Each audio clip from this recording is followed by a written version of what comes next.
started. Show's started.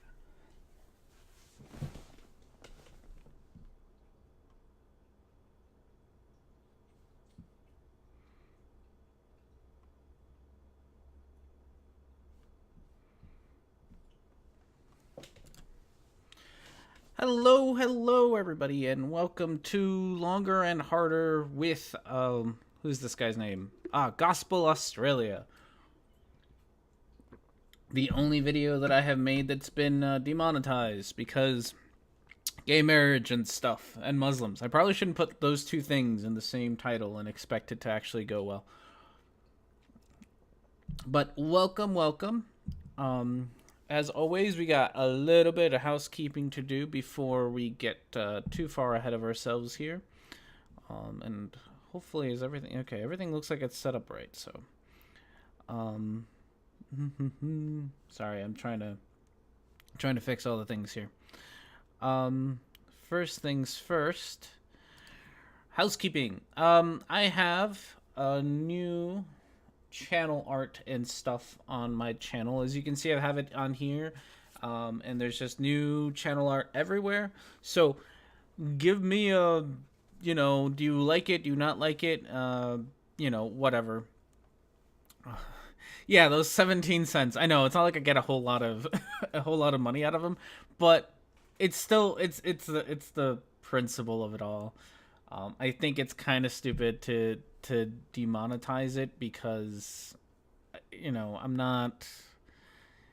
I'm guessing that the reason it was demonetized is because I have both the words Muslim and gay in a video, and no, which I don't think I should do anymore. So I might just keep that on the thumbnail. I'm not sure how well the YouTube bots can read thumbnails, so we'll see. Yes. So new art and stuff, guys. Go check it out. There's new art on the channel. There's new art like on my channel homepage, and there's obviously a little bit of it here. Go look at it. If you like it, great. If you don't, great. I also promised to improve this the housekeeping tag here. I was kind of did it today in a hurry, but I am gonna make it so that it's a little bit better to look at, if you know what I mean. So I'll get around to doing that. Other housekeeping stuff, new times. So I know that I brought this up last time, but the only one who said anything about it was Richard. And Richard's like, a little bit early would be great. I know Richard offered like 2 hours earlier, at the same time that Globebusters is doing their thing. So I can't do that. The wife kind of put her foot down and was like, no, I want you to be with me, not streaming. So the wife kind of put her foot down on that one. So it can't be 2 hours earlier. I can do an hour earlier. So I'm going to ask one more time, mostly for my American friends. You tell me if an hour earlier would be good time, bad time, and same thing with my foreign friends. An hour earlier, good, bad. Let me know so that I can decide if I want to change the time or not. So please let me know. And last but not least, I have a Patreon now. If you want to support me that way. Right now, the Patreon, the way that I'm gonna do it, I don't do this for a living, so I don't like need money for living and stuff. It's not gonna get used to pay my bills, kind of thing. But what I do, what I would like it to do, you could have said you were having a hangout last night. I'll talk about that one. Yeah.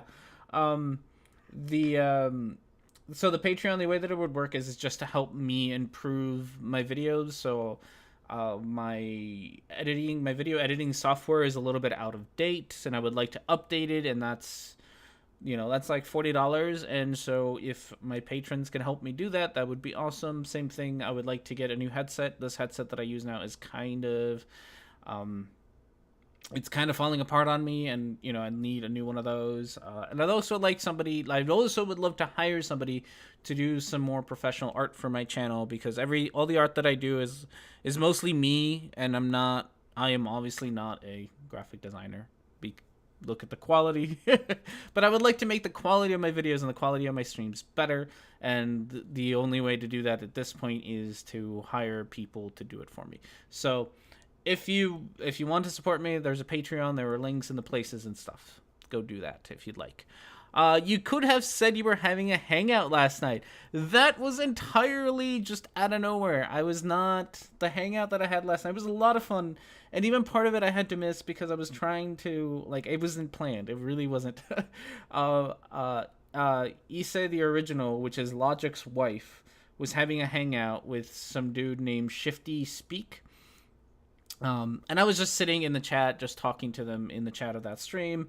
And then that that stream ended, and Issei was like, "Hey, if anybody's in the chat wants to come in here, coming in here." And I was like, "I guess I'm in the chat. I'll come in." And then the whole stream kind of died unexpectedly. It just fizzled out, technical issues. And then after that, Issa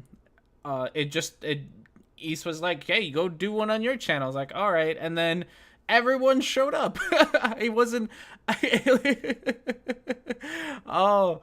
Everyone showed up. I didn't people were just the people that I invited because they were asking to join or asking or commenting on the Twitters. So I got Paul from Pelagia, I got Steve McCrae, I got Smelly showed up, Smells Like E Minor, I got who else did I get? I got Microblogganism showed up. And then Issei for the original was there. It was just this pile of people showed up on my channel. It was a lot of fun. I had a blast talking to all the people, but it wasn't planned. I was trying to maintain the hangout while I was trying to get dinner for my wife because she wasn't feeling good. The whole thing was just kind of a mess, and I wish I could have done better at it, but I wasn't prepared. So yeah. I think you and I discussed this topic on ED once already about gay marriage. Did we now? I don't we probably did. I'm trying to remember what was that? I didn't invite you, Jared. I know. Did you put? I guess I was trying to maintain. I was trying to keep an eye on my Twitter, and I was trying to keep an eye on the chat. And I'm sorry if I didn't invite you. And I tried to invite as many people as I could. And eventually, it only lasted 2 hours, and then people had to go to bed. But it was still fun. I'm gonna try. I know that Fino had suggested having guests on this particular stream, so I'm gonna try to do that. Right now I'm trying to get people like Pure Carbon and Professor Stick. I might ask Issei. I'm trying to get these people to maybe come and do this show, do the let's watch a video together and do the whole thing together with another YouTuber, which would be great. Yes, congratulations, Germany. As Gio was telling me that I guess starting tomorrow or today, no, it's starting tomorrow, right? Or in a couple of hours, I suppose, because tomorrow's in a couple of hours. You can, gay marriage is going to be legal, so that's cool. So that's really awesome. I was actually amazed when Gio told me. I was actually amazed that the U.S. was kind of ahead of Germany in that case. I didn't know that it was legal in Germany. But I guess right now it's Australia, and they're not deciding right now. That's I think they're having a survey, a mailed out survey that's saying, that's saying whether you would vote for it or not, and then from there they're going to decide if they're going to put it up for an actual law change. So I don't think they're actually changing the law right now. But I don't really know a lot about the way that lawmaking works in Australia, so take all of that with a giant grain of salt and go find yourself in Australia, and Australia will actually tell you that how it's going or not. So yes, so that's all my housekeeping. Patreon, new times, new art, opinions, please let me know. All right, and next we have, after housekeeping, beer of the week. We got our beer of the week tonight. I haven't tried it yet. I have my glass ready. It is by Empyrean Brewing Company in Lincoln, Nebraska. So that's pretty close to where I am. And this is the description that they put in the bottle. That's not... Oh, I have to actually, transition things. I'm getting better at this. There we go. Empyrean Brewing Company, Lincoln, Nebraska. A smooth, easy drinking brown ale with a hint of roasted flavor that's out of this universe. I don't know if it's going to be that good or not, but there you go. If you're ever in the Lincoln, Nebraska area, or Nebraska in general, you can probably find this one. This one I find at the store. I don't actually have to go to I don't have to go to a specialty store to buy this one, so it's pretty big. So let's see if this one's any good. That's actually not bad. That's actually, I would recommend this one. It is actually very smooth. It is very easy drinking. It's not very hoppy. Now I'm gonna take another. Nope. I can taste the roastedness. That's very nice. I like this one. So recommended. If you guys ever come anywhere near Nebraska, pick up this beer. This beer's good. It's better than the one I had last week. Last week's beer was not so good. So recommendation from R&D on this beer. I'm going to be sampling Canadian beer in January. Ooh, I do love going beer tasting. I did back in Memorial Day weekend. My wife and I did pretty much a whole beer tasting weekend in Wisconsin, which was just so much fun. Holy shit! In Wisconsin, like we were drinking beer from breakfast till dinner. It was amazing. So lots of great beers out there, and maybe I'll get to do that again next Memorial Day weekend or some other weekend because that's kind of fun. But there's a lot of breweries where I live, so I'm going to try to grab some more beer for next week. But there's that. And then now we can move on to the main event, which is talking about this guy here. Look at that lovely Australian face. R&D, you need to visit Weltenberg Abions, home of the most drunken monks ever. Since 1932 AD. Is that true? I don't want to say I'm that much of a drunk, but I like every time I do a show I'm drinking, so I'm not sure people are gonna believe me. But I would love to.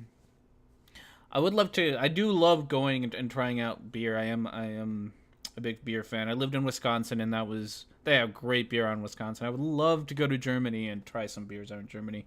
I'm also a big wine drinker, so probably some of these times wine will be involved because I do drink just an absolute ridiculous amount of wine all the time too. So wine and beer are two of my favorite hobbies. I kind of want to. Unfortunately, the apartment that I live in is kind of small, so I don't want to like brew beer here. It's just not gonna work. But I would love to be able to do that. I really would love to be able to brew my own beer, and I have in the past. And it's pretty fun. It's not actually that difficult. But we have Gospel Australia. I don't actually know this guy's name. I didn't really become that informed about who he is. I did, of course, share with him that I made a video, and I invited him if he wanted to stop by the stream, he could. Doubt that he will. He's in Australia. I think it's already tomorrow morning in Australia, so I doubt he'll actually show up. But he got invited to show up if he wants to.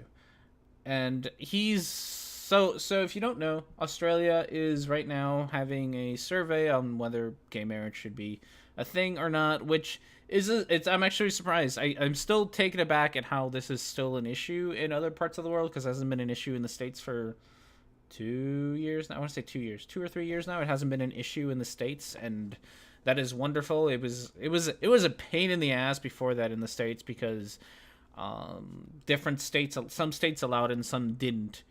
And then so I had a friends of mine who gay couple, and they were married, but they were married in the state next door. So I live right on the border of Nebraska and Iowa. So they were somehow it was legal in Iowa, which is just ridiculous because Iowa's kind of not. It's kind of a dump place, but apparently they legalized gay marriage before Nebraska did.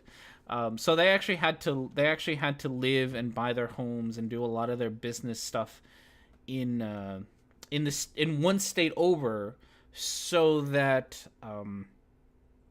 because that was like they couldn't get a loan in Nebraska because there wasn't a legal, like they couldn't put their credit scores together because it wasn't legal.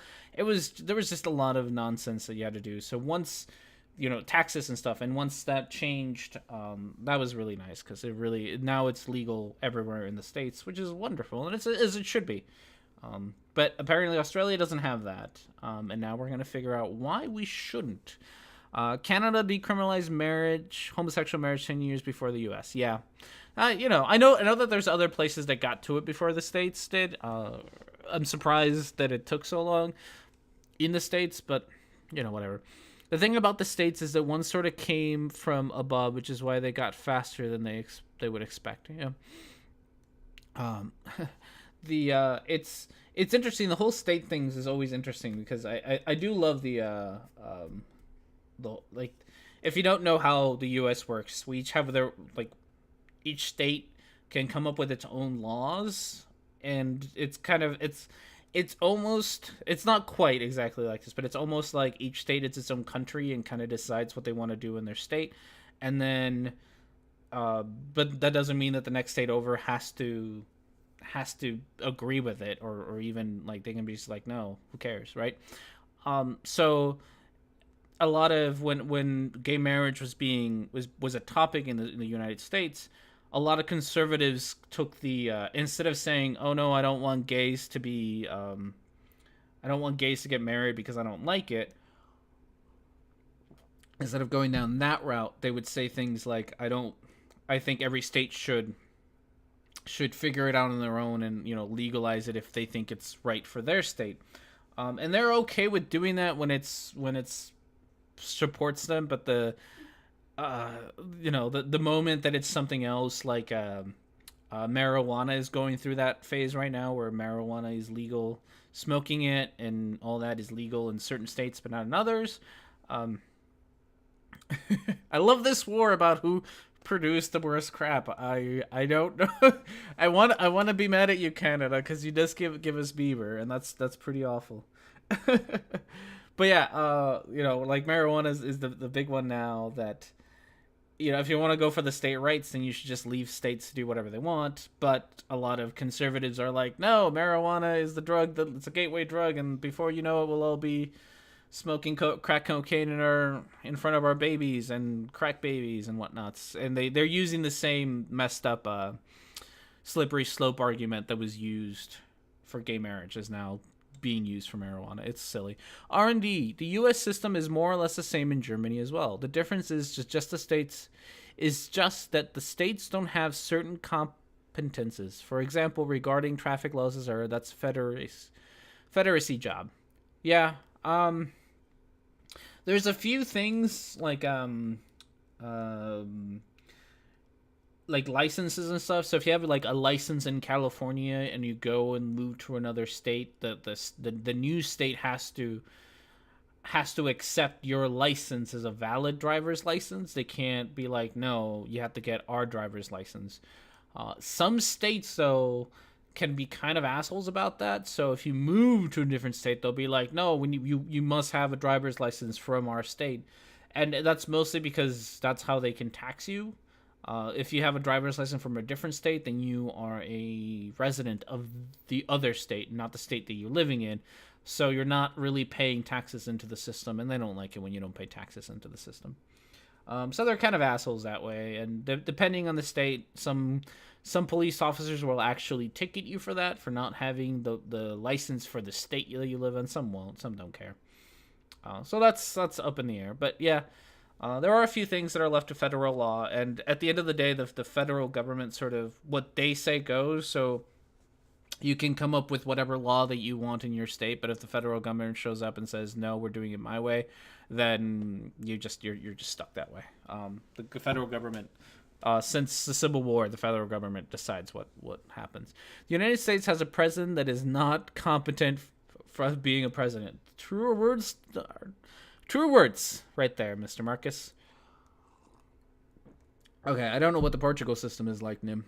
All right, let's find out what Beardy Beardy Face has to say here.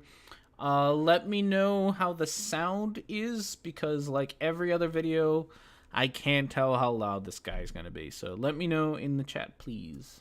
The top 5 arguments for same-sex marriage in Australia can be destroyed so easily. I'm going to do it for you right now in a short period of time.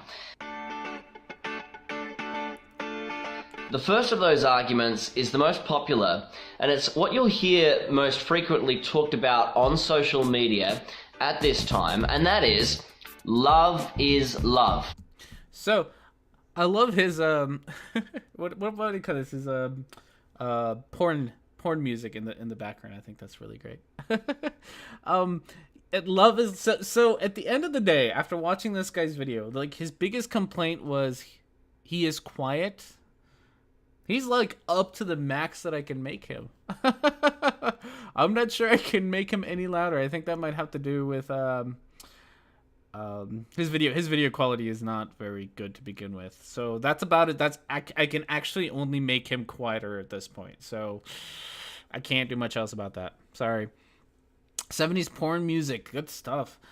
So it turns out that most of what he's complaining about tend to be like memes or slogans, like "love is love," and he's legitimately saying that as if this slogan that says "love is love" is a genuine argument instead of just a shorthand for what people want to say.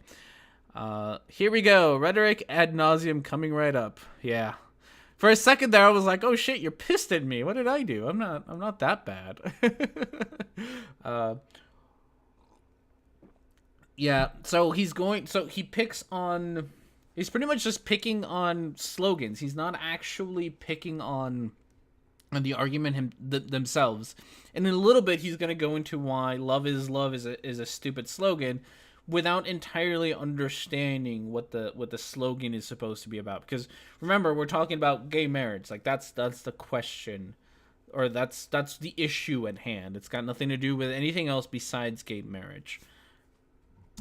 You know, the current "love is love" hashtag being used by the Yes campaign for same-sex marriage, well, that's an example of an emotive argument. Actually, it's not an argument at all. It's simply a hashtag. Yes! So, this lady understands that it's simply a hashtag, that it's not an argument, that it's just, like, if you're gonna argue against something, actually argue against the thing that it is, not the thing that you want it to be. This is, honestly, I don't even want to call it a straw man because she's not misrepresenting an argument. This isn't an argument, it's just a slogan. And she understands that, but she's still gonna get real pissy about it. I just, love is love is an argument for marriage equality. I'm not even like, I actually agree with her. I don't think it's an argument. I think it's a shorthand for the argument, which is pretty much just the argument being like, my love towards my opposite gendered wife is equal to a gay couple's love for each other, and I think that's the argument is, you know, there is no distinction between our attraction than there is between a gay couple's attraction to each other. Excuse me. So that's the argument. Love is just shorthand for you know, that, and it's, I don't know if it's a bad slogan or a good slogan, but she's going to actually, what she's about to do is she's going to sit here and take that slogan literally. Like, that is the argument, is that love is love, and it's just, the stupid begins here. It's awful. It's not measurable, and there are no limits or qualifications placed on it. Love is not an automatic qualification for marriage. I mean, that's true. If gays or lesbians want to get married, why should it be a problem? Love is love. I have no beef with gays or lesbians getting married. Yeah. And as well as, like, it's one of those things that, I'll talk about how I felt about this in the past, but it's one of those things that I don't care what people do in the bedroom, and it's kind of weird for me to care what people do in the bedroom. Like, I honestly don't care. I've had a lot of great gay friends, and so that was actually a big eye opener for me. If you haven't heard this before, I used to be Catholic. That's how I was raised. I'm Mexican, so it was kind of an automatic thing. So I was raised Catholic, and that goes with a lot of, at least back in the early 2000s, that had a lot of anti-gay, like, rhetoric behind it. Like, the Catholic Church was very much anti-gay. And when I went to college, and I went to a very liberal arts college, very liberal, very left-leaning, and I went to this college being very very nervous about gay people. Like because I never really had a gay friend. I never really met gay people. I didn't really know much about them besides what the church had told me. And then I started hanging out with them. And the thing that I remember is that I made a new friend, and he was gay. And he was very open about being gay. And like right after we started talking and stuff, we had a fun day. And then he tried to give me a hug, and I cringed away. Like I was like, eh. And then and then after that, I told him, it's like, I'm Catholic. I'm not very comfortable with this. And then I felt like shit. And that's when I realized how much of a fucking horrible person I was for doing that. Like, that was such a shitty thing for me to do. It was not okay. And it was at that moment that I realized that I was the one being a dick. And so I had to, after months of hanging out with him and getting to know him and talking to a lot of gay people, I learned a lot, and I entirely changed my worldview on specifically gay marriage, because I saw my friends, my gay friends, in relationships, and they were happy, and they were, they liked being around each other, and I couldn't see the difference between them and like the girlfriend that I would have. Like, the relationships are the same, and since then I have not looked back on that. But that is how I learned, is I had to have a gay friend, and once I did, I realized that I was the dickish one. I don't, at this point, I don't care if you're gay and you want to do whatever with whoever, as long as they're a consenting adult. I don't care. But I do remember, like, in church, it was a lot of, gays are pedophiles, gays just want to have sex with little boys, and it was a lot of that kind of stuff. And I genuinely bought into it. I genuinely thought that gay people wanted to have kids with want to have sex with little boys, and I was like, but yeah. A friend I had in high school came out as bi. Some people called him brave. I just never gave a shit. Yeah. Depending on where you are, coming out is rather brave, depending on what part of the world / country you're in. So, in the States, if you come out as gay in California, who cares? Nobody's gonna care there. If you come out as gay in fucking Alabama, like, props to you. Like, that is a brave fucking move. Like, I am terrified of going to Alabama just because I'm slightly brown. I can't even imagine being gay in Alabama. That would just be, no. That is kind of a scary thought, actually. My Catholic grandmother once slapped me because I dared to eat bacon cheeseburger on a Good Friday. Oh my goodness, yes. My mom used to get so mad at me and still probably does, for eating meat on Fridays. And I never understood the rule for that, because I never, as far as I know, there's no such weird rule in the Bible. I think it's a Catholic exclusive thing, and it's a weird rule, but it's there. That's weird. But yeah, bacon cheeseburger. When I was in college, so I went through a phase in college where mostly because the meat where I went to college, or particularly my college, was really bad, so it kind of made me sick a lot of the time. That I started sort of eating more vegetarian, and I would go to the school cafeteria, and I'd go up to get a hamburger, and I'd ask for a veggie burger with bacon on it. And holy shit, if you ever want to piss off a crazy liberal vegetarian, go order a fucking veggie burger with bacon on it. She flipped her shit right on me. It was the best. I loved her reaction. It was great.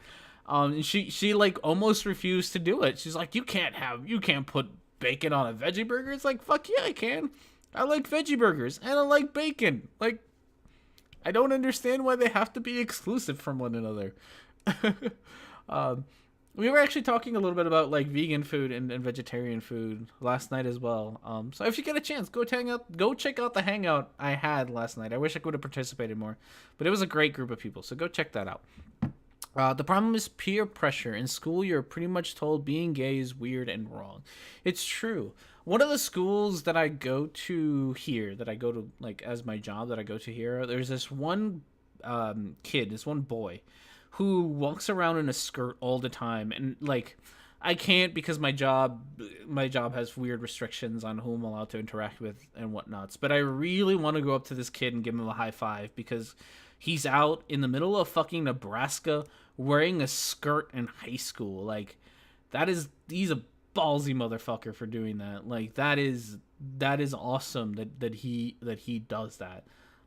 Nebraska is just not friendly for those kinds of things.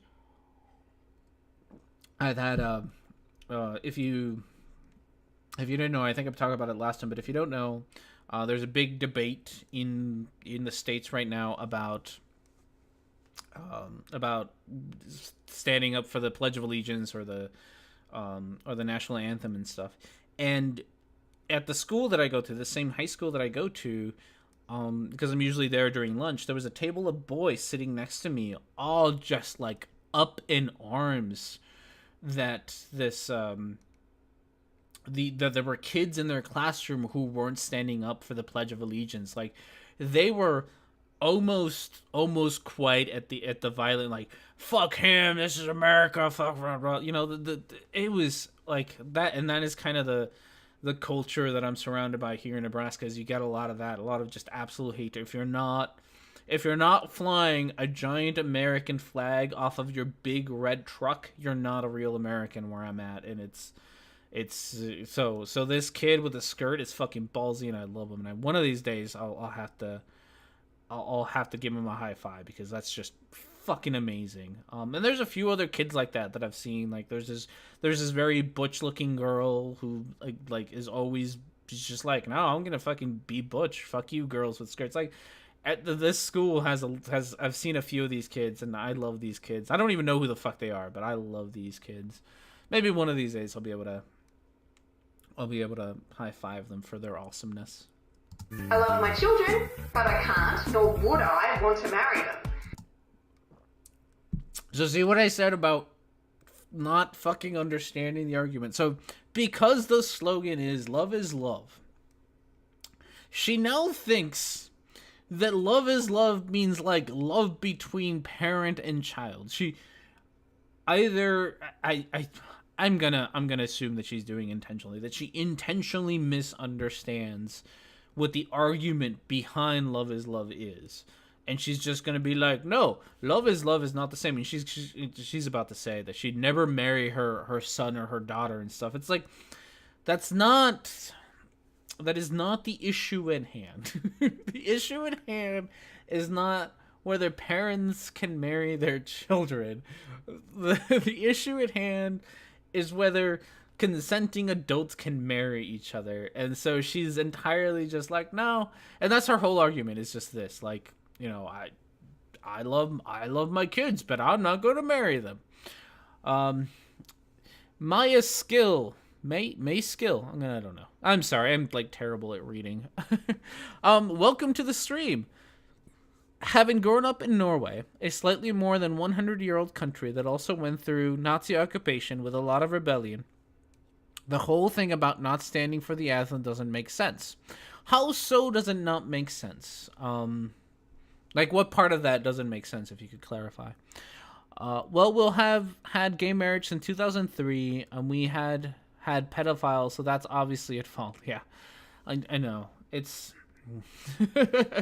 Thankfully, they never go to the gay marriage will lead to pedophilia thing. Like, they never actually go that far.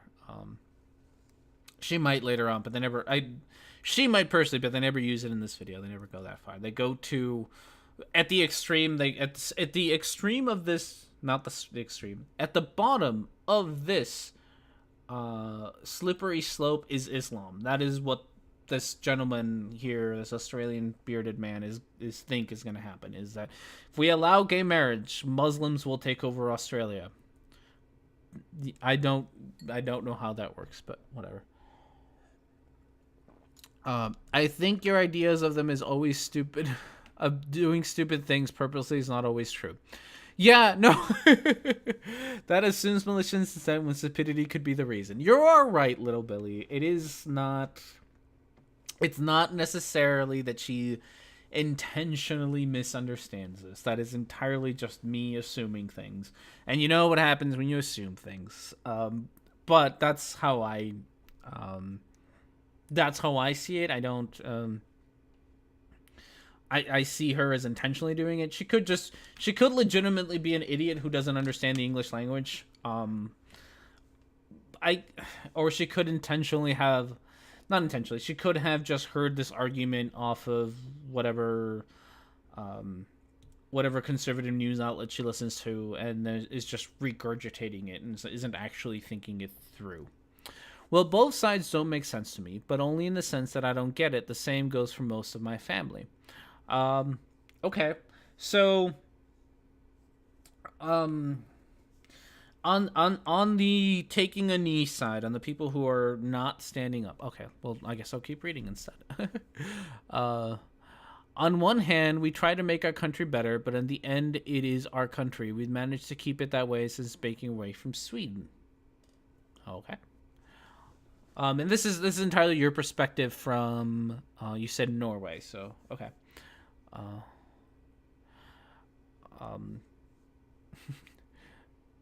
I don't understand. Oh, you don't understand why I think it's malicious? I don't know. It's probably just because I'm an asshole and I think it's malicious. I don't know if it's a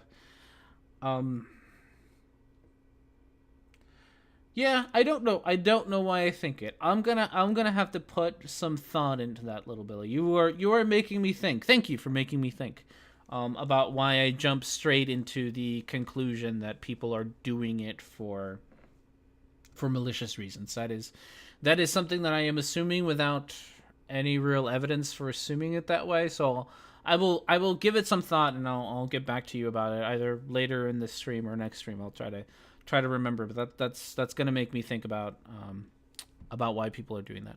On the other hand, it's not exactly great offense to not stand, so why make a fuss about it? Yeah.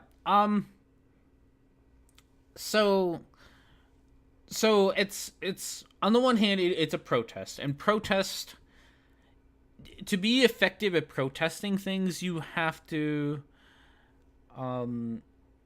make it either a big deal or inconvenient for other people. So you have to. So things like, and Martin Luther King would do this, things like blocking traffic and things like, actually disturbing someone else's day is very, very effective way to protest. And so what happened is Colin Kaepernick, the guy who kind of started this whole thing, is that he found a way to disturb other people's day because other people just want to, they just want to sit there and enjoy their football. They just want to enjoy their ball sport without having to think about the politics of the day. And so he took advantage of it. And that's smart on his part that he was able to do that. And so he came up with this, and I think that's why he chose the thing that it is. It has honestly helped his cause that President Trump kind of bashed him for it, and it has helped his cause that people have gotten so infuriated by this that like it's constantly in social media and it's constantly in the news. It really has helped Colin Kaepernick and his movement with Take a Knee more than I think it has hurt him. Because he has gotten other people to join him and all that. But so that's why that happens. The other thing to understand is that the protesters who are taking a knee during the national anthem, they're not protesting the U.S. Like, that's not what they're saying. They're not saying the U.S. sucks. They're not saying, American soldiers are crap. They're not, like, that's not the purpose of what they're doing. The purpose of what they're doing is to simply say, hey, there's this issue that I feel needs more attention, and that issue is police brutality towards minorities. That is what they're trying to say. Why people? Okay, I get that. It's more that the opposite side is making it a big deal. If you wanted to go away, then ignore it, or downplaying it would have been a better way. Yes. 21 Uvas, how are you? Thanks for joining one. I don't know, your country doesn't make a lot of sense all the time from my perspective. It really doesn't. I don't genuinely know why the hyper patriotic, hyper nationalist group are getting so upset about this. And I hang out. A lot of my friends are actually retired veterans, or the veterans of U.S. military, usually Air Force, because I live next to an Air Force base, and so a lot of my friends are actually either in the military still or are retired. Some are, some of them actually saw action and stuff too, and I have tried to talk to them about this, and so far the only thing I've gotten out of it is it's unpatriotic, and that they feel personally offended that I entirely fucked that up. See, this is what happens. You caught me like halfway through my first beer and I can't fucking talk. I'm sorry. 23. I'm so sorry. So they're offended. They're offended. They're offended. But at the same time, you have other veterans who aren't offended, who are like, we don't care. This is fine. I think a decent amount of what you hear is more regurgitation from conservative right-wing tanks that are like, no, you should be offended, rather than people actually understanding why they're offended. Yeah, that's about the best I have on it. I tried to have this conversation with some of my friends Friday night, and I ended up making a couple leave the party because because I kind of got boisterous and passionate. And we were also talking about DACA, and we were talking about other things. And if you've seen my channel, you know my opinions on those things. So I ended up having to but a couple that was there chose to leave because I was voicing my opinion. And like I said, I live in Nebraska, so it's a very red state. Most people don't expect this, my kind of reaction to it, because it's a red state. So everyone just expects that everyone else hates liberals as much as they do. And then I show up and I'm like, hey, you're what you're doing isn't cool, and that just leads to this breakdown. So, yeah. Patriotism is just a charged word. What does it even mean? What are you defending by perpetuating it? I don't know. I even had, like I said, my friends are, retired Air Force. I even had one of them actually said, because I brought up how there are military veterans and stuff who have come out and said, hey, I am cool with this. And his reaction was, they're not real veterans. Like, that was his reaction. Good night, Richard. Thank you for stopping by, man. So his reaction is, if you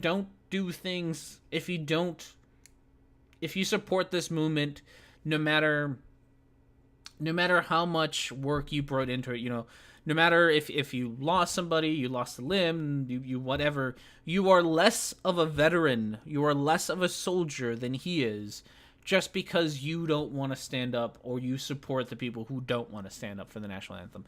It was very much a visceral reaction, and I don't know how to necessarily talk to people like that. We eventually, we kept the conversation going, and he was actually not the person who left, so he was better than everyone else. But I did also call him up on that, because we have mutual friends who are also veterans who are okay with it, and I told them, like, hey, go have a word, go tell that face to face to this other veteran and see how that goes for you. and I don't know if he ever will or not. R&D, have an open mind, is always frowned upon by those with closed conclusions. That is true. I know that is very true. It is frowned upon. Wasn't there a nice quote about patriotism being used from the Nuremberg trials? There might be. Hobbes for president. Hobbes could be president. I think he's old enough. He's 7 years old, which I think in cat years puts him somewhere in his 40s or 50s. So he could. He could. I unfortunately could never be, because I am not a born U.S. citizen. I'm a naturalized U.S. citizen. But I'm pretty sure I wouldn't get elected because I'm kind of crazy and I do shit like this. But yeah, so it's a very heated topic. There seems to be no real easy way to broach the subject either. As the moment that you broach it, somebody entirely just explodes. It's I've gotten some very visceral reactions over this. I don't know. It's what I really hate is people using soldiers to defend the military. Yes, that is true, Jello. So I talked about this. I talked about this a couple of videos ago when I was talking about internalized misogyny and how angry I was that she decided to use, one of her arguments was that immigrants, that if you're a naturalized immigrant like I am, you're a legal immigrant, and you became a U.S. citizen, that somehow DACA recipients are they're spitting in the hard work that I did, and she kind of used me to stand up for something that I didn't actually agree with. And I think the same thing is happening here, is that you have people who, like, if you're going to be offended, if you are a veteran who's offended by this, then you should stand up and say this. But if you're not a veteran and you never served in the military and you say this is insulting to veterans, then you are doing the same thing that I get mad at social justice warriors for doing, and the same thing that I got mad at internalized misogyny for doing, which is this: you're using someone else as a prop for your argument, and that's not cool. That really isn't the best. Like, let them defend themselves. One, you're treating them like children. Two, you don't know if they agree with you or not, because there have been plenty of veterans who have been very open about the fact that they are okay with people not standing up for the national anthem, and you are pretending to speak for those people. That is bullshit. Let those people, especially because they're U.S. veterans. It's not like, one, they're not like a silent majority who are incapable of speaking for themselves. Like, let them speak for themselves. Don't speak for them. You don't get to do that. You just don't. And that's true. And conservatives do it, and like I said, social justice warriors out. This isn't just a one-sided issue, and it really bugs me when it does happen. Saying this is insulting to veterans is just cowardly child throwing a tantrum. It is. I would agree with you. It is. You are using someone else's experience to further your own agenda. I don't like it. In the same way that I got really angry when we talked about immigration a couple of weeks ago. I think if that's your excuse, you're doing the same thing. All right, so let's find out what this woman has to say. There was something that she said, and I kind of forgot already. No, in this case, love is not love. I love my parents, I love my brother, and my in-laws, I love my friends. But that love is not the same love that I have with my husband. No, and nobody said it was, because the conversation isn't about whether you should be able to marry your family members or not. The conversation is whether two strangers, adults, that love each other are allowed to get married. Like, and I know Billy told me not to get mad at, or not to say that it's intentional, but I really want to say this is intentional. Like, I don't know, maybe people genuinely are that dumb and don't understand language, but this reeks of intentionally misrepresenting it to because when she misrepresented, it helps her. It helps her cause. So by misrepresenting it, she gets to have this stupid argument. So that's my opinion. I have no real reason to understand. Don't think, R&D. I'm sorry. It's just, like, I know. I don't know. I don't know if she's genuinely stupid or if she's pretending to be stupid. I have no evidence for it. My gut feeling is that it's intentional. That's my gut feeling, and I have no evidence behind it. And I'll think about it more, but again, that's my gut feeling. People are stupid and dangerous. They are stupid and dangerous. That is true. She could legitimately not understand it. So who knows? Hermann Goring, voice or no voice, the people can always be brought to the bidding, of the leaders. That is easy. Yeah. 1,500 years ago, everybody knew that the Earth was the center of the universe. That is true. All you have to do is tell them that they are being attacked and denounce the pacifists for lack of patriotism and exposing the country to danger. It works the same way in any country. Yeah. Love, like many words, have contextual definitions. Greeks had, 9 different words for love? Yeah, I don't know. Yeah, maybe she is that stupid. So I get the same thing with flat earthers, since flat earth seems to have been brought up. With flat earthers, when they do the whole fucking pear-shaped earth thing. When Neil deGrasse Tyson was like, oh, the earth is like pear-shaped. And then flat earthers are like, no, he's saying that it's literally pear-shaped. It's not a metaphor or a simile. It's literally shaped that way.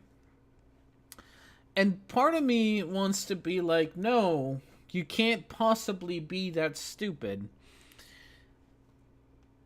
But at the same time, like, I have known some of my clients who could legitimately not tell the difference between a metaphor and, like, telling the difference between something that's literal and something that's metaphorical.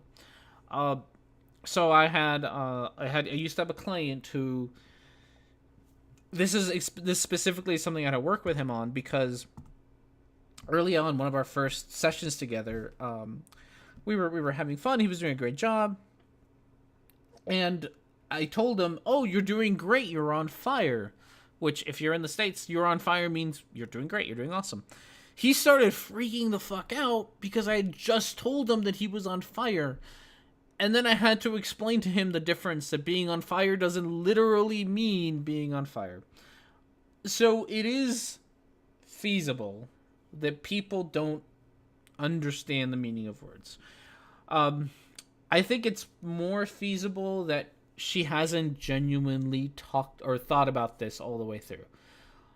My guess is that instead of thinking about it, she's heard this. She's also heard this counter argument on the internet, on the Facebook somewhere, and she's just repeating it. So she's just like, "Oh no, love is love. Here's the easy counter argument for it," instead of seriously sitting down and thinking, that's not actually what people mean when they say love is love. When people say love is love, they are talking about two consenting adults getting married, not about parents marrying their children or parents marrying their dog or whatever.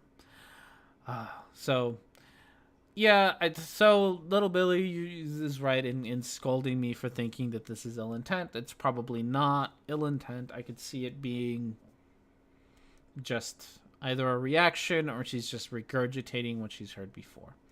So I will try to not jump to those conclusions as much.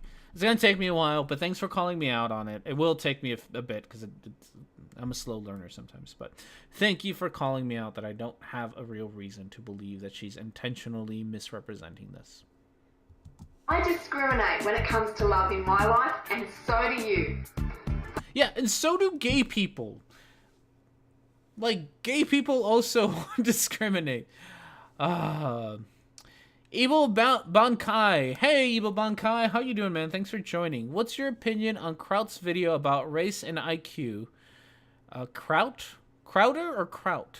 I don't know. Kraut. Steven? I don't know who that is. And consequently getting his ass reamed by sub response videos. I don't know who that is.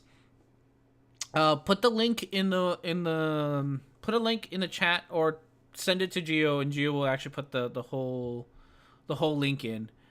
And I will watch it. I haven't watched it. I haven't heard of this guy. So yeah, put a link. I'd love to see it because like that would be great. Have you seen Baring's train wreck of a video on this topic? Yes, I have seen Baring's video on this topic. I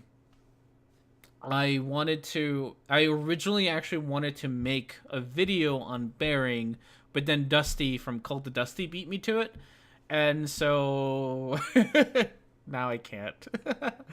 I didn't feel like I could legitimately make a response video to Baring when Dusty already had. So that's how I actually found this guy here, is because I still wanted to talk about the subject, so I found this guy who pretty much makes the same argument. And if you don't know, Baring's argument is more or less just a slippery slope of if you let... because we don't know what'll happen after you allow gay people to get married, you might have liberals then trying to silence people for espousing, or for... you might have liberals trying to silence people because they're opposed gay marriage, and he has no evidence for this. He's just like, it might happen sometime in the future, maybe. And so he's just got a slippery slope argument. That's it. It's his first video was honestly just a crap video anyway. His response for Dusty was at least more coherent than his first video. I am so sorry, guys. I'm gonna have to mute my...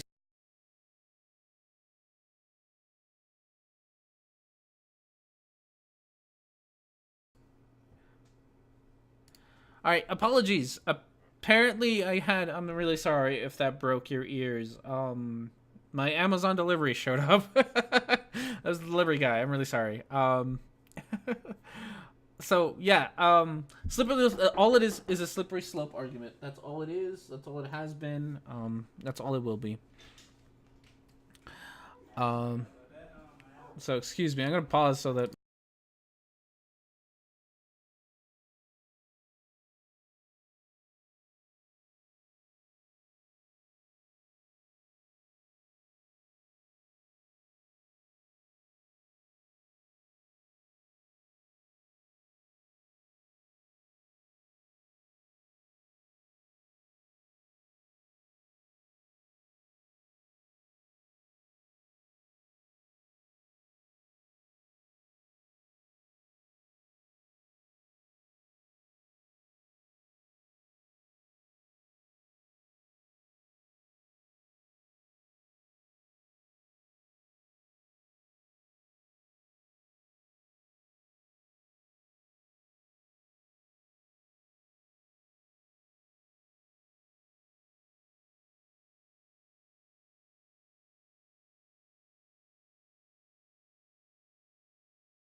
I'm really sorry, dudes. Had my Amazon delivery show up and things and stuff, and the door was being knocked on and my bell was ringing, and I'm really sorry. I apologize, but I figured you all didn't want to hear my conversation with the delivery guy.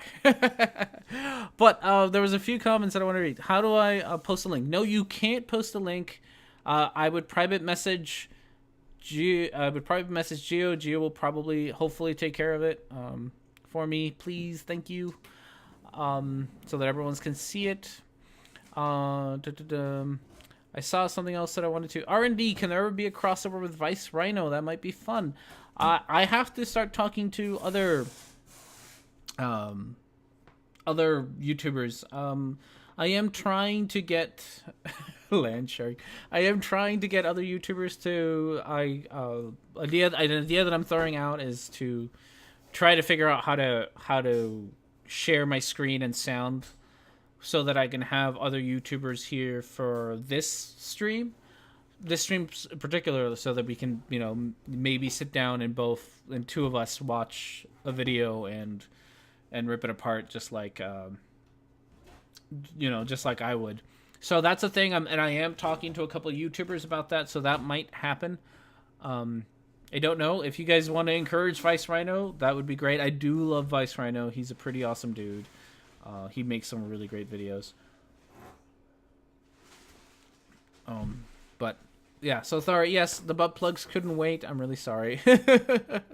It's been it's just what happens. Any other questions that I should do? Yes, figure out how to put a link. I just want so that everyone can see it. I will try to look at it when I get a chance. Anything else that I need to put on here? No, it doesn't look like. All right. So we'll go with that. We'll watch a little bit more, and then I'm gonna take my 1 hour break here. My 1 hour break here. Go refill my beer, and then we'll be back. But let's watch just a little bit more, and then we'll take the break. You can bet your life on it that if the Yes campaign wins, there'll be many other people who will advocate legitimacy for their relationships, because after all, love is love. So when we think about love is love, why aren't we thinking about that same argument 10, 15, 20 years down the track? So we're getting started in this slippery slope. Hey, good night, Jello. Thank you for joining us. We'll see you next time.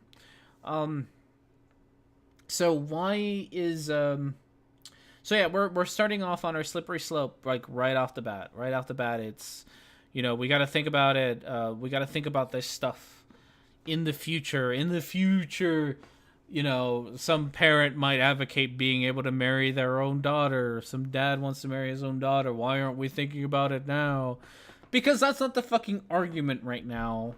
And when that happens, that is when you deal with it. You don't deal with it right now. Like right now, preventing a group of people from having equal rights than you just because you don't know what's going to happen in the future should, if that is truly what you believe, should stop all lawmaking from happening. Because you don't know how it will affect the future. You don't know how any one law will affect the future. You just don't know. For all we know, it will come up. For all we know, there will be some dad in 15 years who will say, hey, if we're allowing everyone to just get married, they'll, why can't I marry my 21-year-old daughter? She's an adult. But you have that conversation then. And you have your arguments then. The argument isn't that just because everybody loves each other in some, only because we use the same word instead of, using different words. That's why we should stop other people from being. That's the only reason that we should stop making laws, is because maybe later we might have to deal with a different law. It's absolutely stupid. Some people punching cats for pooping on their roofs. No, we don't punch cats. That's uncalled for. The year 2525. Is that the rock and roll? Is that when rock and roll had a thing? All right, guys, I need to head off. It's past midnight over here. Oh, sorry, Gio. Bye, Gio. Thanks for joining us. I'll try to put some of these links in myself while I take the break. I'm going to switch over to break.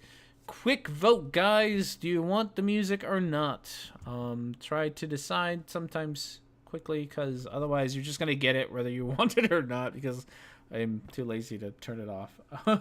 But we're going to head into a break here so I can go refill my beer.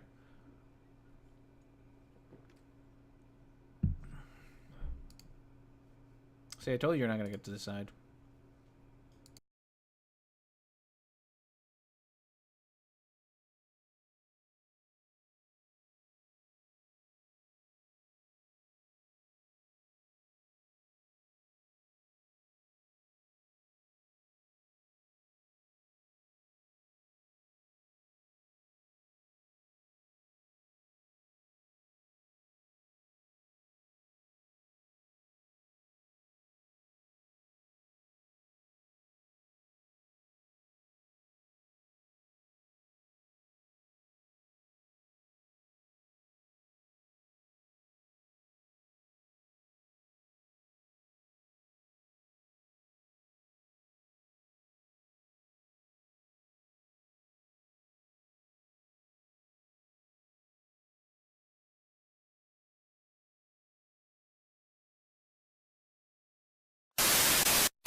But reason and evidence does not hold sway. Just look at the skeptic community and their views on race and IQ.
All right, dudes, and we're back.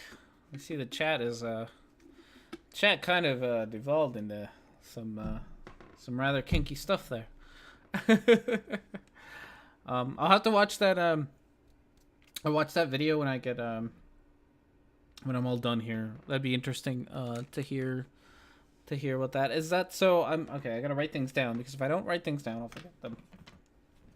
Because I'm looking for kraut and tea after this as well, right? Kraut and tea, and I'll listen to that when I'm all done because I would love to see who else has an opinion on this stuff. Internet, it's always full of all sorts of folks. All right, so yes, let's find out how this is going to lead to Islam. Where Muslims who are on the rise in Australia are going to come along and appeal for a polygamous marriage or a 3-person marriage. Who's to say that we're not going to get to that point, and that the tagline and that the slogan will be "Love is love"? You very well might. You very well might have people in 10 years be like, hey, love is love. Let me marry as many individuals as you want. You might get there. And when you do, you can have the discussion on whether you are okay with this or not. But until then, you're like, but denying people the right to get married now, because maybe in the future you might have to think about something else, is stupid. It's really that simple. This is a slippery slope. There's a reason why slippery slopes are considered a fallacy, and this is why it's you have no real excuse for denying people rights now, because someday they might want another group of people might want other rights. I feel like because it's a fallacy, you could pretty much almost use this anywhere. People just like me. And so someone pointed this out to me in the comments section of my video that I think is very true, which is that a lot of that's probably why that there's a whole lot of polygamy in the Bible. So this guy by the name of Gospel Australia, I'm assuming that he's rather Christian. There's a lot of polygamy in the Bible. So, and in the States, there are people who want the right to polygamous marriages. And it's not here in the States. It's not Muslims that want that. It's Christians that want that, because it's in their it's in their Bible to be able to have them. So this is kind of a bullshit statement that it's the Muslims who are going to want this, because Muslims are such a small minority in Australia. I would gander that if in the future there is a conversation about gay marriage in the future, it'll be brought up by Christians. It won't be brought up by Muslims. That is my opinion on how that's gonna happen. Because, of course, if love is love and it doesn't have any kind of qualification, distinction, definition, then basically you can read it any way you want. Now, it's easy for gay activists to say to us that 3-person marriages and polygamy is something that's never going to happen. Nope. Oh, I'm sure someone is saying that. But I'm not going to tell you that it's never going to happen. I'm not going to tell you that somebody isn't going to come up to you and say that. What I'm going to tell you, though, is that once somebody actually brings it up to you, that is the point where you need to talk about it. Now I'm just repeating myself. Like, this will happen later. To us, and that same-sex marriage, that's never going to lead to polygamy. But actually, in Colombia, or the Republic of Colombia, less than a year after same-sex marriage was legalized there, they have the first legally recognized 3-person relationship.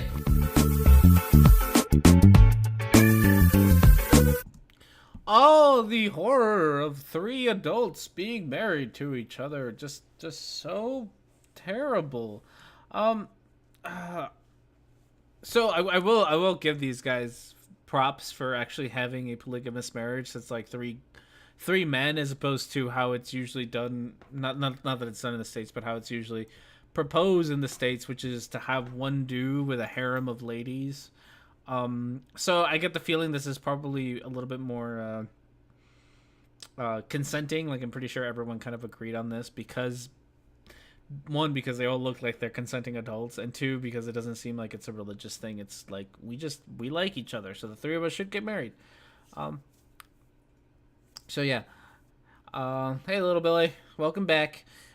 So somebody did comment this in my video.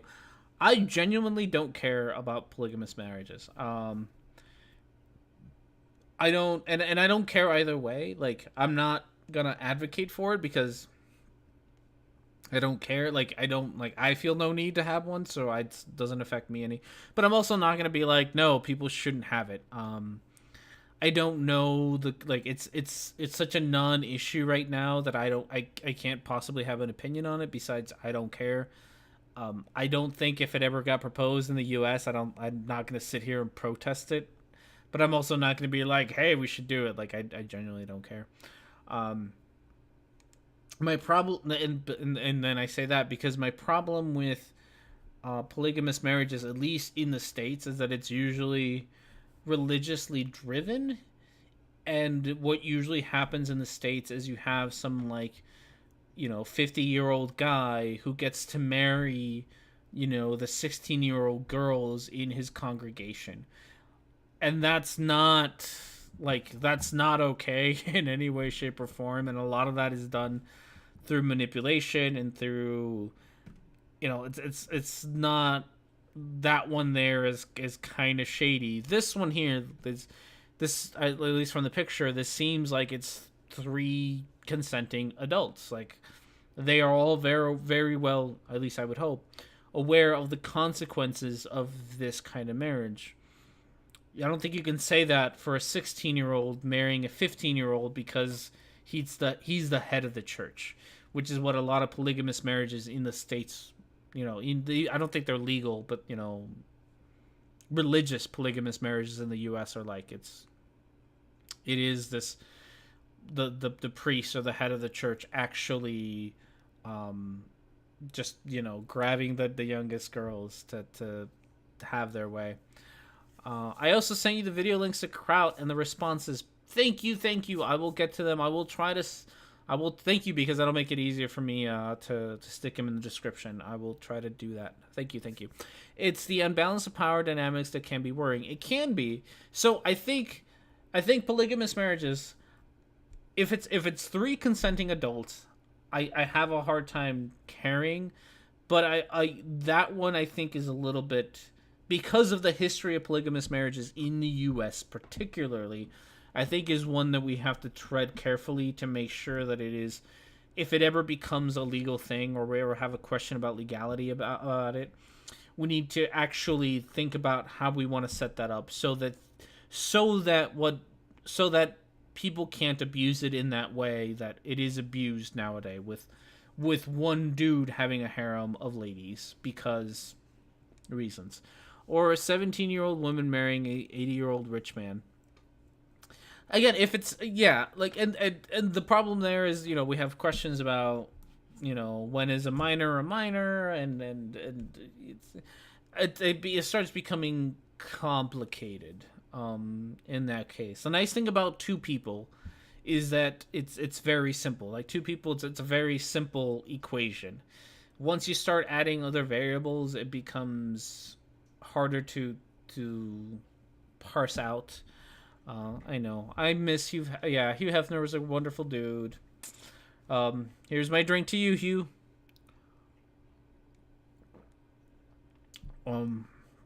But there's a lot of questions to be asked.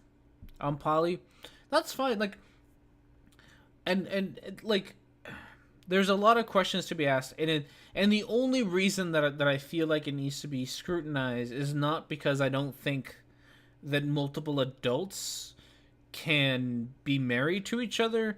The only reason that I bring it up is because, particularly in the U.S., the history of polygamy is marred by the one head of the church marrying the girls of his congregation, and I don't think that's necessarily a consenting relationship. That is my only concern is that particular case, but I also can't sit around and deny, if I can't deny other consenting adults their right to be happy because I am worried about this one people.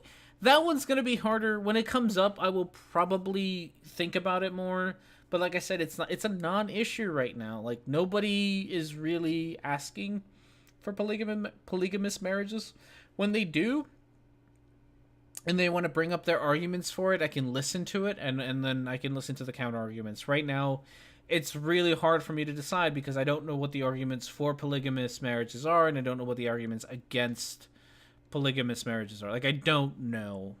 Usually moral busybodies like religious people are bothered by sexuality. No, it's true. They are bothered by sexuality. Homosexuality, I should say. Actually, you know what? I take it back. It should be sexuality. Moral busybodies are bothered by sexuality, not homosexuality.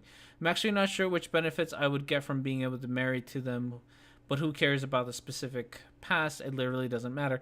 Yeah, that's where I'm at right now. I don't know. I don't care because it doesn't matter at the moment. I think there'd be a lot of logistical problems, but I mean, I'm not going to deny anybody because it might make someone else's job harder. But there are logistic problems to polygamous marriages, I'm assuming.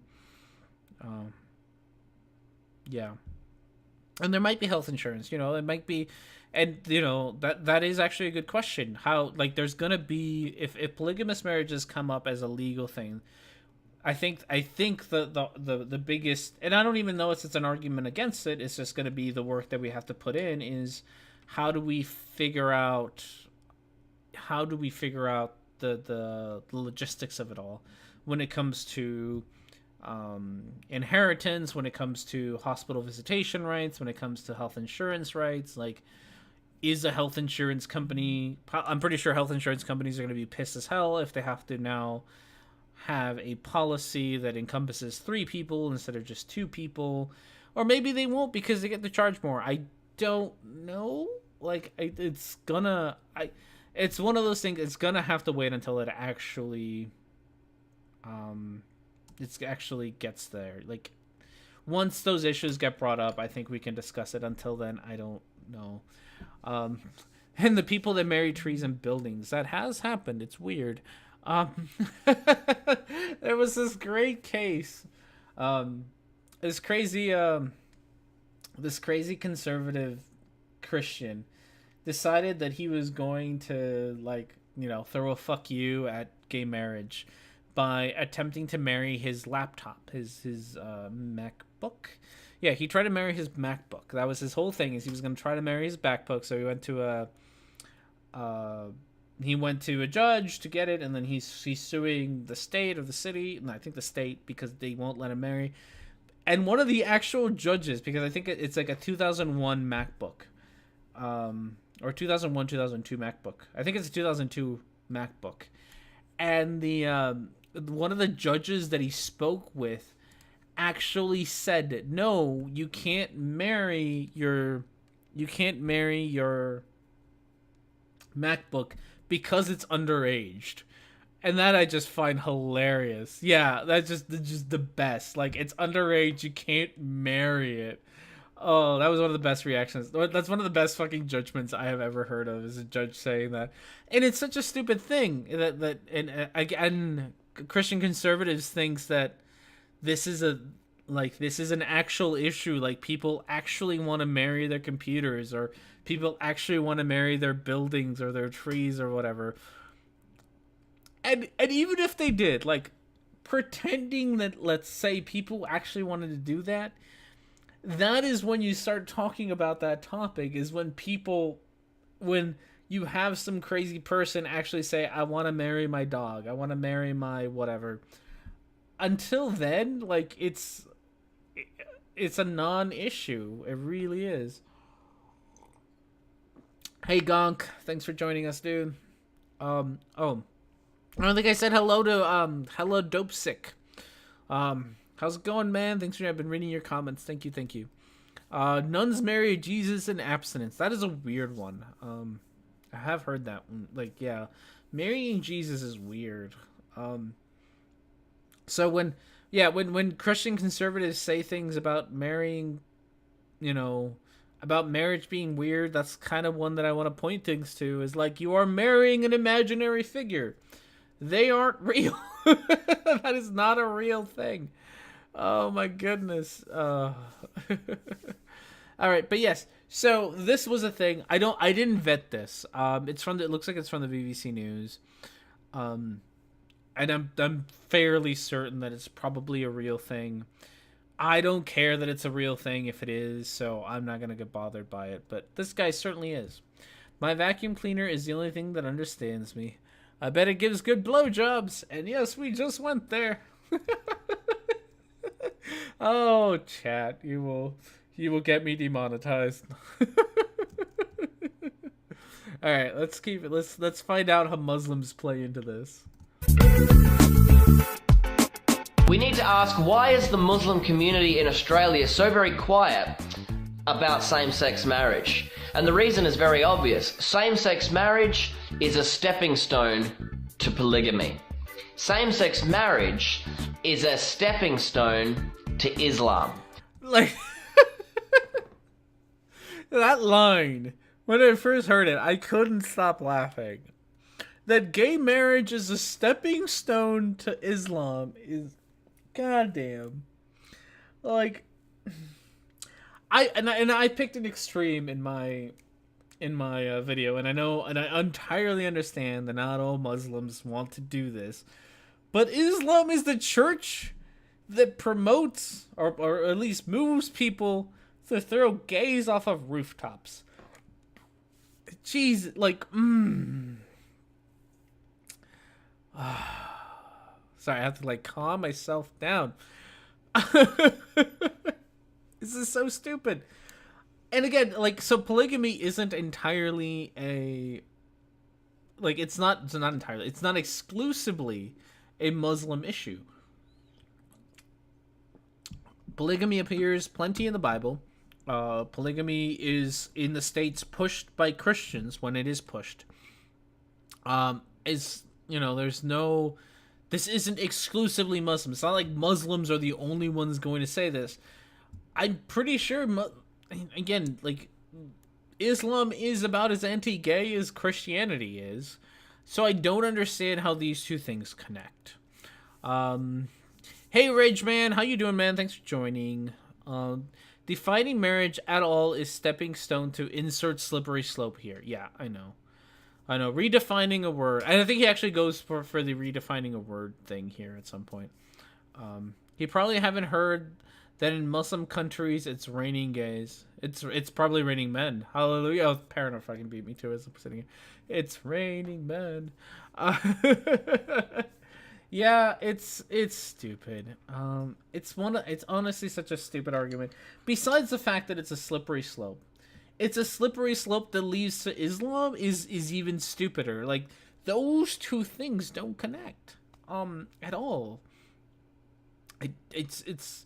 Oh god, it's so dumb. It's all slippery slope arguments are dumb. If I haven't said this already, this is exactly what Baring did, except that he did it with liberals silencing Christians was his big thing, but it's still a slippery slope. This whole slippery slope, if you allow this one thing to happen, you will open the gates to fucking, pedophilia, to bestiality, to polygamy, to insert scary thing that is scary to my audience here. Which I guess to his audience, Islam is scary, so insert being afraid of Islam. Which is also kind of stupid, because I think Islam is very, like in the States, it's a very small minority in their country. So you're being very scared of a small minority. But that's pretty much his argument. If you vote for same-sex marriage this postal plebiscite, you'll be voting for Islam.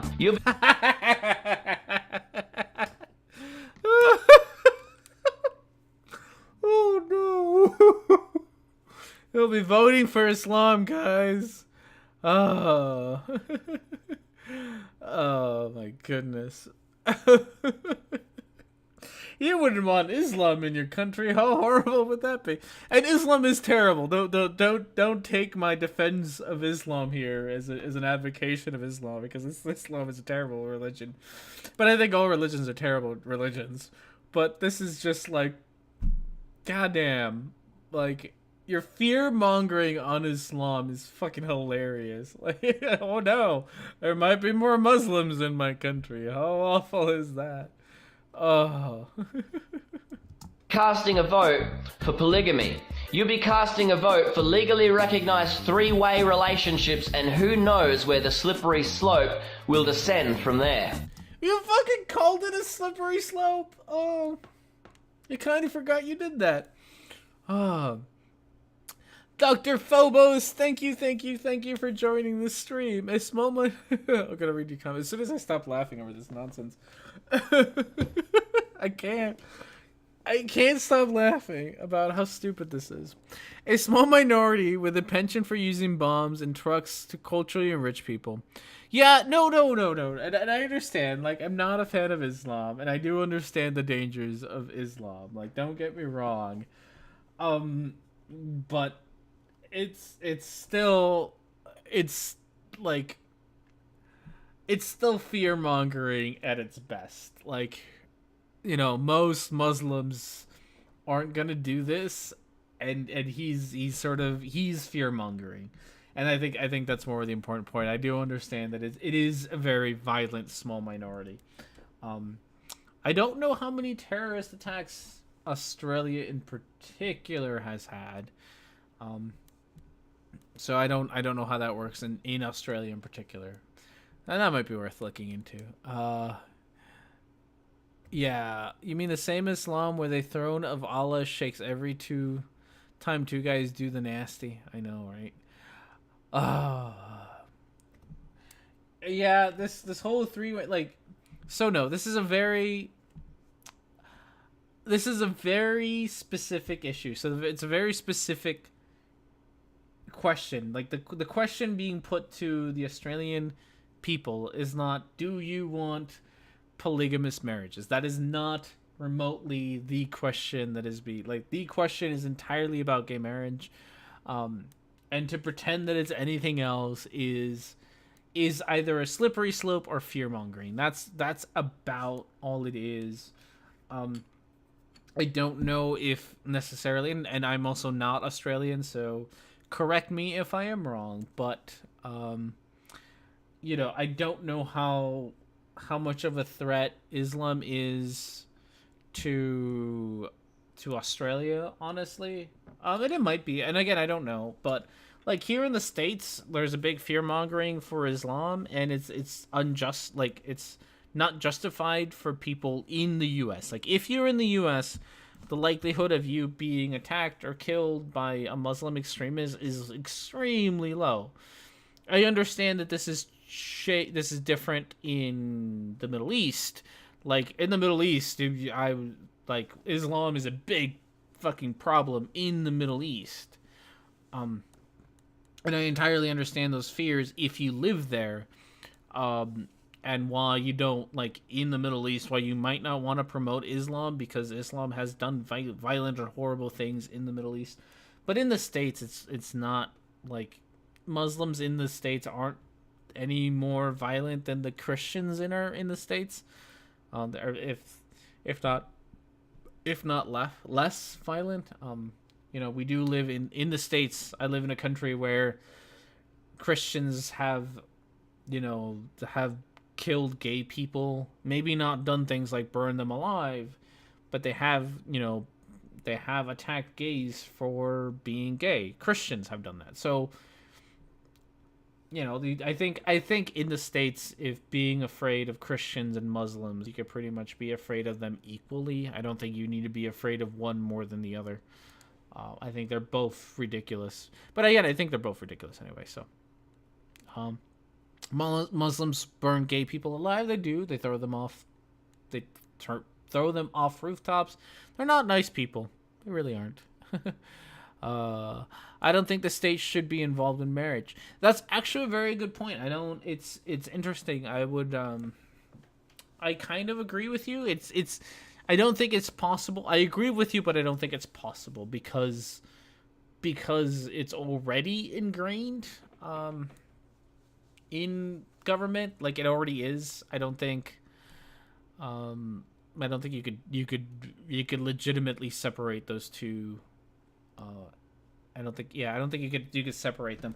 The nice thing about having the state involved in marriage, as you sort of get protections above private contracts, and I think that's important. So, being married does give you some privileges, like visitations at hospitals, or if if something horrible happens to your partner, your wife, your wife or your husband, if something horrible happens and they pass away, then it's really easy to figure out who gets what when that happens. And marriage is kind of convenient for that. I don't know. I guess I see the pros and cons on both sides of that. I don't know if the government staying out of marriage would necessarily be a good solution, but I don't know. Then you said something else. Even though I'm not sure, I think Baring was concerned about Australian free speech and gays being able to be married. For me, the best option would be to keep marriage away from the state. Again, yeah, I could see that. I could see how the state just, not letting that be a thing. So the thing is, the benefits of marriage are not just you get to live with the person. Like, we're way past in society past that, right? Like, we're way past that. Marriage has a bunch of other stuff. If you have children in marriage, there's some responsibilities that are concerned there. There's some money considerations there. I think if the government isn't going to be involved, then you need to create or start creating a culture where people on their own start making contracts with themselves when they get married about these kinds of things, so that they have a contract that says, I am X person's wife, therefore when they pass away all of their assets will go to me, or when the child that we both have, when they pass away, or when there's a divorce, we have there's a lot of logistics that needs to be figured out separate of the government if that happens. So that's while I agree that I understand why government shouldn't be involved in marriage, I also think that because it has been involved in marriage for so long, getting rid of it would be more difficult than just fixing it. If that makes any sense. Logistically, I think it'd be easier. But I do understand the sentiment that it shouldn't.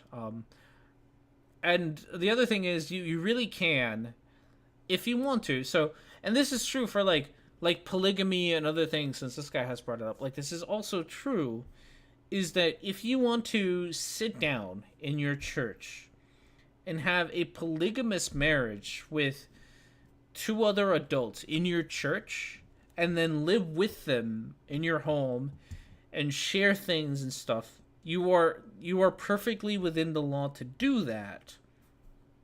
It's just that your marriage doesn't carry any legal weight. So, like, you can, if you want to, go get married to 2 dudes or 3 dudes or 5 ladies or whatever at your local church or in your local park and be like, yay, we're married now, and I'm gonna go live with these people. And the government can't stop you from doing that as is. The problem, of course, is that it doesn't carry, your ceremony carries absolutely no legal weight whatsoever. So when legalities come around, you're less, you don't have protection. So if you get into a polygamous marriage, for example, and you want a divorce because there isn't a legal understanding of what a polygamous marriage is, you can get a divorce in the religious sense, but that doesn't mean that you get anything. You can't take them to court and be like, hey, I helped pay for this house, so now you owe me so much money, because the government never acknowledged that your marriage was legit. And so then it's up to the individual, the private individuals, to write up these contracts on their own. Could the logistical part of marriage just be solved with a civil union contract? It is called like that. It could. It could be solved by a civil union. The problem is that a civil union would just be a renaming of marriage, and I don't know if that's worth the trouble. And again, this is just logistics. I don't care if you redefine the word. It's just logistically, you now have a nightmare of you have, X number of people in your country that are married, and now you have to change it to a civil union, and what does that mean, and what paperwork does that mean, what do we have to change? And I don't know if it genuinely fixes it like instantly. I don't know. I think just the logistics of it is the problem. I genuinely think that's the biggest problem of getting rid of the idea of government marriage. I think is just the logistics. There's just a lot to it. It's not as cut and dry as saying, it's gonna be a civil union. It's not. I don't think it's that simple. In civilization, marriage requires legal considerations. You can't separate it from the state. Today, I don't think you can. I think if we had done this, if we have had these conversations thousands of years ago, we could have, you could have fixed it. In Nevada, you get a civil union. They don't touch marriage. So that might be a thing that you could do, I suppose, which is to, in your state or in the country, offer civil unions and then allow people to sort of slowly choose whichever one you want.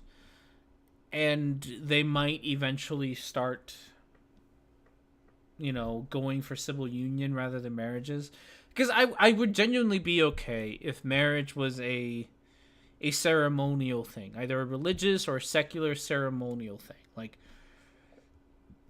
it's the thing that you do when you sit or stand across from your partner and say nice things to each other and then throw a party, and that is marriage. And then civil union is something different. I would be okay. But again, it's unfortunately, marriage is really rooted in our culture, and it's gonna, if it changes, it's not something that I don't think we can do overnight. I don't think we could do in a couple of years. I think it'd have to be a generational thing. And it might eventually happen. What I could see happening is that as generations go by, that people start caring less about marriages. I mean, we've seen there's been a huge increase on cohabitation, because it's easier. Cohabiting is easier than marrying.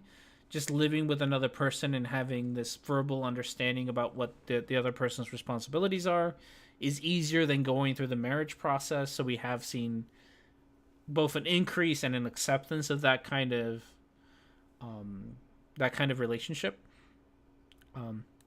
So we could see it as we move forward. People abandon the idea of getting married and just start taking up this idea that the government is just there for like a civil union. And I think as the older crowd who believes that you can't redefine marriage starts to die off, you'll see a change. I don't know if you can predict that change, and I don't think you can force that change. I think it'll just happen. There are assholes everywhere. There are some atheist assholes as well. People will use whatever justification to be a dick to other people. That is true. Those are some very true words, Dr. Phobos. That's more or less how that works. People aren't 100% nice and are 100% evil. Dr. Phobos. Yeah. All right, I need to take a quick break, and I promise I'll extend this a little bit because I have to take this quick break, but I have been drinking a lot of beer, and I need to go use the little boy's room, so I will be back.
All right, sorry about that. I had to take care of that. Something about people being an asshole, religious. Okay, um, I'm not even gonna bother with that. Are religious people assholes? I don't know. I think being religious tends to make it easier for you to be an asshole. That's probably the best way I could put it. All right, so let's find out what else. I think after this we move on to point number 2. Yeah. The second most popular argument in the Australian debate at the moment for same-sex marriage is this tagline, marriage equality. This is a baseless, empty slogan that has absolutely nothing whatsoever to do with logic. It's the same as... So, marriage equality is a problem. I know what he's gonna say. And I almost understand what he's saying, because I understand that the reason that R&D must have a turbocharged bladder. I really do have a very small bladder. So I have to. So in order to keep talking here for 2 hours, I have like a bottle of water and a beer, and I have to keep drinking water because I am talking a lot. So I have to move some. I have to put some water in my mouth. And so I'm drinking a lot of water and a lot of beer at the same time, and that's just that is just a recipe for my bladder to not be happy. So yeah. So every time you hear me take a drink, it's probably water more than it's beer, because I gotta do that. Yeah, we're on point 2. Let's see. We've actually done pretty well. We're like 3 minutes and 25 seconds in, which is like further than we usually get on videos. We're getting better, guys. We're gonna get better at making our way through videos. Maybe one of these days we'll actually make it through a whole video. Doubtful, but that's okay. Something. Oh, what does this fucker say about point 2? Oh, marriage equality. So he's got a point, which I think is worth talking about, which is the fact that marriage equality is a term that was brought up so that, because saying marriage equality does hold more weight than just saying than saying, you know, something else. Like when you talk about rights, you want equal rights. I think he's wrong in the fact that, and when he says that marriage isn't a right for gay people, I think he's wrong there. But I understand the sentiment of the fact that the word was used to elicit a more emotional response than anything else. You don't buy beer, you rent it. Oh, that's an interesting concept. Marriage is 2 things: a civil union and a ceremony. Yeah. I would be okay with things like civil unions being introduced. I don't think it's bad. I don't think it would, like, I'm married. I don't think it would make me feel bad that other people are getting civil unions. I'm not even sure I would care if all of a sudden, for whatever reason, the government decided to rename my marriage from marriage to civil union. Like, I wouldn't be personally offended, because I understand, because my marriage isn't based on the fact that I am married. It's based on the fact that I get to share my time with my wife. And that's honestly the most important part of my marriage. Isn't the word marriage. It's my wife. Like, that's the important bit.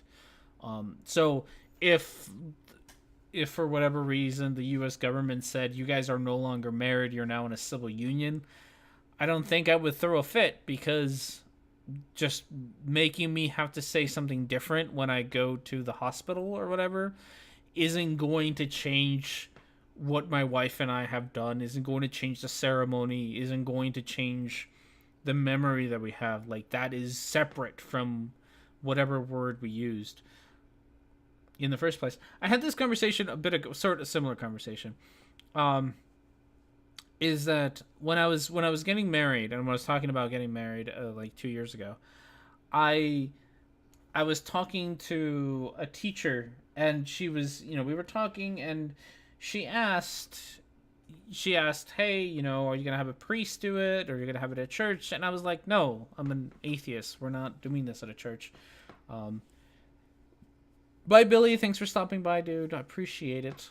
Remember, comment in the down belows about times, because I see a lot of people going to bed, and I understand that it's late. So comment in the down belows about that. So yes, so I was asked, are you going to have this be a religious thing? And I said no. And then she sat there, and she looked very concerned by this. She was very concerned with the idea that I wasn't going to have a marriage by a priest. And I explained to her, it's like, oh no, we're having a secular humanist is doing my ceremony. And, it's still going to be legal by U.S. governments. We're going to get our license, but you don't need that for a marriage. And she was, it was very concerning to her that we could have a marriage that was outside of church. And there was a point to this, and now I lost it. And maybe I'll probably remember. But like at the end of the day, it didn't matter for my wife and I whether it was done by the church or by just some person standing there saying pretty words to each other. What mattered was that we got to be together. And so honestly, if you want to redefine marriage to something else, I'm personally not going to get insulted. I don't care that if you want to change marriage to mean something different. So this whole idea that you, like, by changing it, it's going to be bad is just stupid. All right, let's move on, because I lost my train of thought. There was a train of... And I am slurring my words. Holy bananas. My train of thought got messed up in all of that, because I said bye to Little Billy, so I'm blaming Little Billy for this one.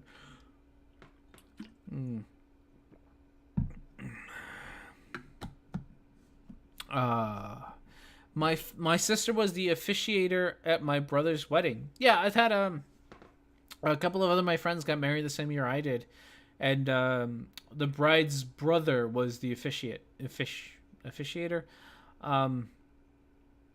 And it was not it's not a problem. I actually think he got his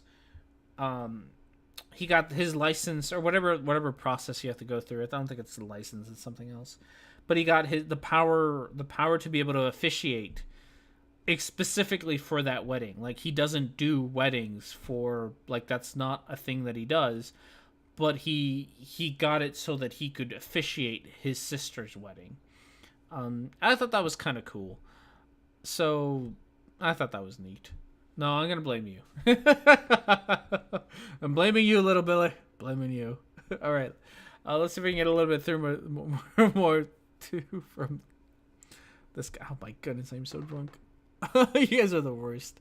The homosexual community came along and hijacked the word gay to gain political clout and political acceptance. When gay historically meant happy, that definition has completely changed. Oh no, word definitions change over time. It's just the worst. It is just the absolute worst when the word that we used to use has changed. There's actually a really cool skit about this. When I was researching this, I bumped into this really cool skit where they actually showed, like, different words. I think, like, silly had a different meaning than it does now. Idiot might have as well. There's, like, because language is fluid. So this idea that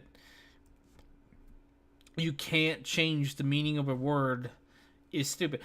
I bumped into this. So in California in the early 2000s, if you said sick, that was a good thing. Like, if something is sick, it's good. Like, it's awesome, right? And then I went to Wisconsin for college, and people were genuinely confused by me when I said, oh, that's really sick. People thought that I was saying that something was bad. And no, it's because language is fluid, and not everybody uses a word in the same way that you do. Gay is a great example of that. Gay has changed its meaning, and that's okay. It's not the end of the world if it does. Apparently it is for this guy, though. With God creation, its intent. Parents may have intent to conceive, but there is no intent, the happenstance, and conception. Oh, we're talking about God. All right, I'm gonna let you guys have that argument on your own. I don't know, mostly because I don't know. I don't know what you're talking about. So, argue away, you all. They have come along and taken this word equality to mean whatever they want it to mean, when it actually has nothing to do with the logical definition of equality in relation to marriage. So, I don't know what the logical definition of equality when it relates to marriage is. I think even equality has always been kind of changed in definition. What people thought was equal 200, 300 years ago is not the same thing that people think is equal now, or is equality now. Richie Coco. Cocoa? Coco. I'm going to call you Richie Coco. Thanks for stopping by, man. Thanks for being in the stream.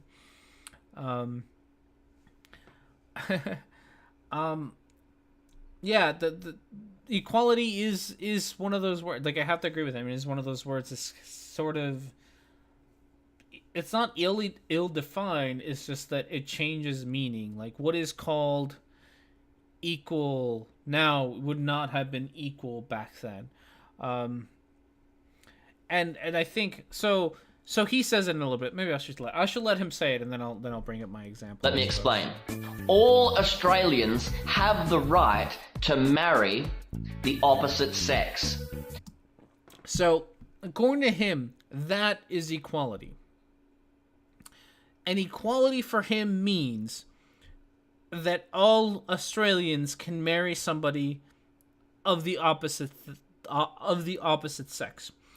And in my video, I brought this up, is in the States, like 50 years ago, 60 years ago, it was illegal for you to marry somebody that wasn't your own skin color. So if you were African American, you couldn't marry a white person. In that case, according to him, everyone was still equal because everyone could still marry another adult as long as they were of the same skin color. And that would have been equal. And in a way, he's kind of right because it is equal. But it's not because equality, it's not because of the definition of equality, but it's because of the definition of marriage. So it's because of he's using weird definitions of words. He wants to define words his way so that they fit his argument. So he wants to say you're equal to you have the ability to marry other people of the opposite sex, when nobody is saying that that's not possible. What people want is the ability to marry other adults, and that we won't be equal as adults until we get that kind of equality.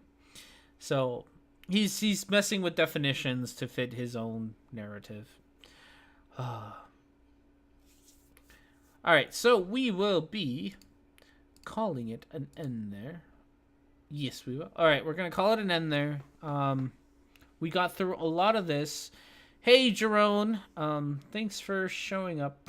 I am noticing that the stream is a little slow on your end, and I'm going to try to fix that. I think I kind of cocked it up on the YouTube end of this, because I finally figured out how to actually live stream into an event, which is great for me.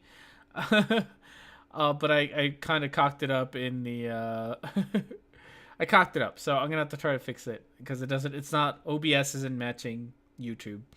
But thank you everyone for joining me. You guys are all awesome. I will get in touch with you, Paranor. I'm sorry, I was hungover last night. I'm so sorry. I'll try to get in contact with you. But thank you everybody for joining me.